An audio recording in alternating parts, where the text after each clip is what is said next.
Bonjour à tous. En octobre dernier, Granit Xhaka sort sous les sifflets de l'Emirates Stadium. Ses propres supporters se retournent contre lui. L'incident a lieu à l'heure de jeu après l'égalisation de Crystal Palace pour le 2-2.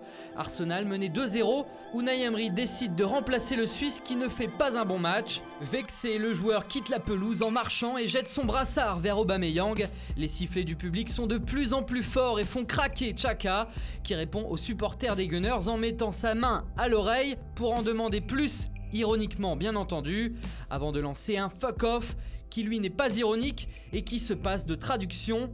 Le Suisse refuse ensuite à moitié de serrer la main tendue par Emery et finit son show en enlevant son maillot et en rentrant directement au vestiaire sans passer par le banc. Depuis, Granit Xhaka est en quelque sorte banni chez les Gunners malgré ses appels du pied pour se racheter. Un bien triste événement qui en rappelle d'autres forcément. Cette même année, Younes Belhanda s'est également mis ses propres supporters à dos, ceux de Galatasaray. Lors d'un remplacement en cours de match face au Real Madrid en Ligue des Champions, lui aussi a subi les sifflets du public. En réaction, le Marocain lâche quelques insultes facilement lisibles sur les lèvres. Je te... fils de... Du côté de l'Olympique Lyonnais, cette année, on s'est aussi embrouillé avec un de ses joueurs. Il s'agit de Marcelo, le défenseur brésilien, chahuté à l'aéroport après une défaite à Benfica en Champions League d'abord, puis à Toulouse en Ligue 1. Le joueur de 32 ans avait fait l'objet de nombreuses insultes. Le problème, c'est qu'il a voulu leur répondre aux supporters et que l'affaire s'est envenimée à cause de ça. Un silence est donc d'or parfois quand Neymar vit un été très compliqué entre affaires extrasportives et rumeurs mercato l'envoyant au Barça. Le principal intéressé sort du silence pour remettre de l'huile sur le feu. Lors d'une interview, il déclare que son meilleur souvenir de football restera la remontada du Barça contre le PSG. Les supporters parisiens vont évidemment prendre les choses à cœur et à la reprise de la Ligue 1, même si Neymar est finalement resté à Paris, ses mauvaises paroles et ses envies d'ailleurs vont être dévastatrices. Banderoles, chants, sifflets et insultes anti-Neymar descendent des travées du Parc des Princes, à tel point que le Brésilien déclarera après la rencontre « Maintenant je sais que je vais jouer tous les matchs à l'extérieur ». À Paris toujours, mais en 2017 cette fois-ci. Justement après cette fameuse remontada, quelques supporters parisiens se sont rendus à l'aéroport du Bourget pour demander des explications aux joueurs. Parmi eux, Thiago Motta, attendu par une dizaine de fans, prend la fuite après avoir renversé un supporter avec sa voiture. Malgré la plainte de la victime, l'affaire n'a pas été plus loin pour le milieu de terrain italien. Une défaite peut énerver les fans, mais des fois, seul un like sur Twitter peut suffire. Demandez à Thomas Meunier, le défenseur belge, qui après avoir liké les photos d'un tifo marseillais, s'est fait insulter de tous les noms par les Parisiens. Chez les rivaux, les Marseillais, on a aussi détesté ces joueurs parfois. L'exemple le plus récent et le plus parlant est forcément celui de Patrice Evra, qui avait tout simplement adressé un violent coup de pied à la tête d'un supporter phocéen. Tout a commencé à l'échauffement. Patrice Evra, qui s'entraîne avec les remplaçants, essuie une volée d'insultes de la part de certains supporters ayant fait le déplacement au Portugal à Guimarães. Après de multiples échanges houleux, certains fans de l'OM enjambent la barrière qui les sépare du terrain pour se ruer vers le joueur. Après une bousculade tendue mais brève, les stadiers du club marseillais et plusieurs joueurs comme Luis Gustavo et Florian Thauvin interviennent pour ramener le calme. Ce sera trop tard, Evra a eu le temps de faire du karaté pendant ce temps-là. Avant même le coup d'envoi, alors qu'il prend place sur le banc de touche, le défenseur est exclu du match par l'arbitre et est invité à regagner les tribunes. Une première dans l'histoire de la compétition, la Ligue Europa. Toujours à Marseille, on se souvient de deux épisodes où Franck Ribéry en 2010 et Mathieu Valbuena en 2012, alors au bord de leur voiture, se sont énervés contre leurs fans, venus les chahuter dans des moments difficiles. Surprenante l'attitude de Franck Ribéry qui perd son sang-froid, sans doute déçu par la défaite et sa prestation hier soir. Pourtant, dans les propos du supporter, rien ne justifiait une telle réaction.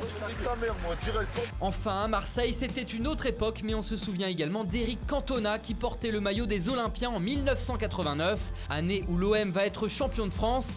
Mais Cantona ne participera pas à la fête car en janvier de cette saison, il jettera son maillot à terre pour signifier son mécontentement à son entraîneur Gérard Gilly, qu'il a sorti au cours d'un match amical contre le Torpedo Moscou. Il est alors sanctionné par son club, hué par les supporters et prêté le mois suivant aux Girondins de Bordeaux.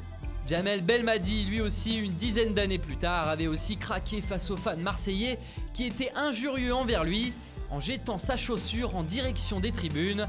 Dans l'autre sens, un transfert vers Marseille peut aussi énerver les fans. On se souvient de Dimitri Payet qui était parti au clash avec les dirigeants de West Ham pour forcer son départ à l'OM.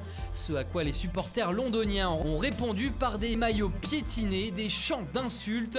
Le Français avait même été placé sous protection 24 heures sur 24 par le club anglais. En Italie, on se souvient d'un gros clash entre Mauro Icardi et les fans de l'Inter.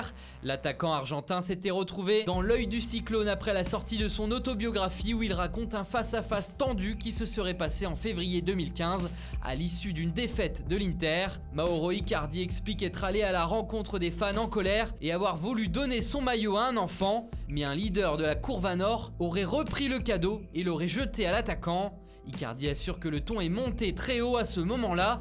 Et ce n'est pas tout, je suis prêt à les affronter un à un. J'ai grandi dans un quartier d'Argentine avec le plus haut taux de criminalité. Ils sont combien? 50, 100, 200? Enregistrez mon message et passez-leur.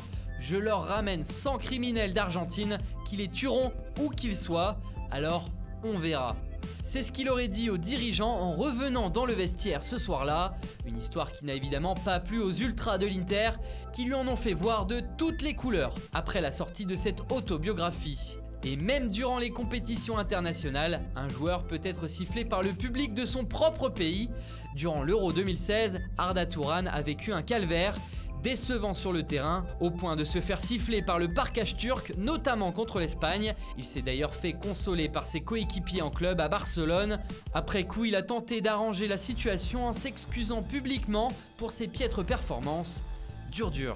Des excuses, Fabricio, lui, n'en a pas fait, ça c'est certain. Au sifflet contre lui, le Brésilien a répondu par des doigts d'honneur en direction des fans du SC Internacional. Pire encore, quand l'arbitre a vu son geste, il a dégainé le carton rouge et le joueur a pété un plomb jusqu'à jeter son maillot à terre.